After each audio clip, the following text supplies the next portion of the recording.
Hello, Lalithambika അല്ലേ? കനകാംബിക. ആ, കനകാംബിക അല്ലേ? ആ, ഹലോ, നിങ്ങളുടെ വണ്ടിയുടെ മെയിൻ്റനൻസ് എല്ലാം കഴിഞ്ഞായിരുന്നോ? ഇല്ല, മെയിൻ്റനൻസ് ചാർജ് ഒന്നും ഇവിടുന്ന് കിട്ടില്ല. ആ, വണ്ടി ഇടിച്ചാലും മുട്ടിയാലൊക്കെ അങ്ങനെ തന്നെയാ.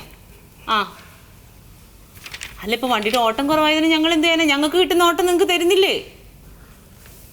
ഹലോ, ഇവിടെ പുരുഷന്മാർ ഓടിക്കുന്ന വണ്ടിക്ക് തന്നെ നേരെ ചൊവ്വേ ഓട്ടോ ഇല്ല, പിന്നെയാണ് ഇപ്പോൾ സ്ത്രീകൾ ഓടിക്കുന്നത്. ആ, ശരി, അതറിയാൻ വേണ്ടി വിളിച്ചതാ. വണ്ടിക്ക് ഓട്ടം കുറവാണ്. ആ, മണ്ടോദരിയോ? വണ്ടി നമ്പർ പറ. KL 40 859. ഇന്നലെ ഓട്ടം പോയായിരുന്നോ? ആ, 148 കിലോമീറ്റർ അല്ലേ? സാറേ, ഞാൻ കരുനാഗപ്പള്ളി വരെ പോയിട്ടുള്ളൂ. ആ, അതെ. അവിടെ വരെ 63 കിലോമീറ്റർ, തിരിച്ചു വരണതും 63. അപ്പൊ എങ്ങനെ 74 ഇല്ല? ഞാൻ വെയിറ്റിംഗ് ഒന്നും ചെയ്തിട്ടില്ല, കരുനാഗപ്പള്ളി ജംഗ്ഷൻ വരെ പോയിട്ടുള്ളൂ. നിങ്ങൾ വെയിറ്റ് ചെയ്യുകയോ വെയിറ്റ് ചെയ്യാതിരിക്കോ എന്ത് വേണേ ചെയ്തോ. നിങ്ങളോട് വെയിറ്റ് ചെയ്യേണ്ടെന്ന് വനിതാ വികസന കോർപ്പറേഷൻ പറഞ്ഞിട്ടുണ്ടോ? സാമൂഹ്യക്ഷേമക്കാർ പറഞ്ഞിട്ടുണ്ടോ? ഞങ്ങൾ പറഞ്ഞിട്ടുണ്ടോ? ഇല്ലല്ലോ. അപ്പോൾ നിങ്ങളൊരു കാര്യം ചെയ്യ്, ഈ 148 കിലോമീറ്ററിന്റെ 13% അടച്ചിട്ട് പോക്കോ കേട്ടോ. എന്താ? അല്ല, ഞാനൊരു കാര്യം ചോദിക്കട്ടെ, നിങ്ങൾക്ക് സ്വന്തമായിട്ട് ഓട്ടം പിടിക്കാൻ ആരാ അധികാരം തന്നത്? സാറേ, എന്റെ കൂട്ടുകാരി വിളിക്കുമ്പോ പോവണ്ടേ? അതപ്പോ ഇവിടെ റിപ്പോർട്ട് ചെയ്യണ്ടേ? എന്തിന്? ഓ, ഈ കൊച്ചിനോട് വെറുതെ സംസാരിച്ചിരുന്നൊരു കാര്യമില്ല. നീ ഒന്ന് കണക്ക് കൂട്ടിയിട്ടാ കണക്ക് പറഞ്ഞു കൊടുക്കും. 148 കിലോമീറ്റർ അല്ലേ സാർ? അത് 2220 രൂപ. അപ്പൊ ഈ 2220 രൂപയുടെ 13% അടയ്ക്കണം കേട്ടോ. ഈ കൊച്ചിനോട് 13% അടയ്ക്കാൻ പറയുമ്പോഴൊക്കെ ഇങ്ങനെ മിഴുങ്ങുസെന്ന് പറഞ്ഞ് നിൽക്കണാണ്. എന്താണ് കൊച്ചെ കഥ അടക്കി? അല്ല, ഇനി വേറെ കാര്യം ചോദിക്കട്ടെ, നിങ്ങളെ പരസ്യം വെച്ചോ? വെച്ചു സാറേ.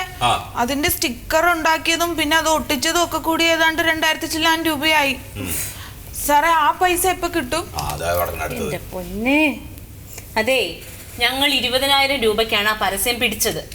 അതിന് 40% കമ്പനിക്ക് കമ്മീഷൻ പോകും, 10% ഗവൺമെന്റിലേക്ക് പോകും, ബാക്കി 50% നിങ്ങൾ മൊത്തം ഷൈ ടാക്സിക്കാർക്ക് എല്ലാവർക്കും കൂടി ഡിവൈഡ് ചെയ്ത് തരും. അത് എപ്പോ എങ്ങനെയൊന്നും കിട്ടുന്നൊന്നും ചോദിക്കരുത്, കിട്ടുമ്പോ കിട്ടും.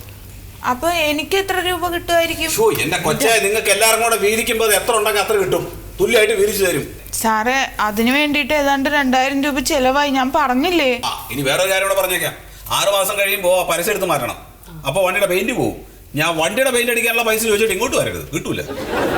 സാറേ, അങ്ങനെ പറയല്ലേ. ഇപ്പൊ ആ പരസ്യം വച്ചതിന് തന്നെ പൈസ ചെലവായിട്ടിരിക്കുക, പിന്നെ പെയിന്റ് അടിക്കാനും കൂടി പൈസ. എന്നാ ഇവിടുന്ന് പൈസ തരട്ടെ?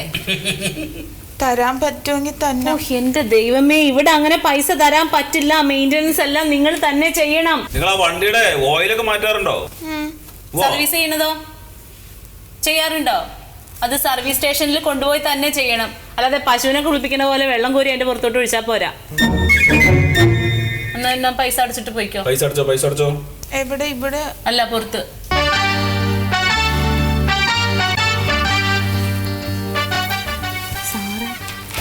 സത്യത്തിൽ ഇത് ഭയങ്കര നഷ്ടമാണല്ലേ? എന്ത്? അവർക്കിപ്പോ നിലവിലൊന്നും കിട്ടണ്ടാവില്ലല്ലോ. അവർക്ക് നഷ്ടമാണ്. ഇപ്പൊ നമുക്ക് എന്ത് ചെയ്യാൻ പറ്റും?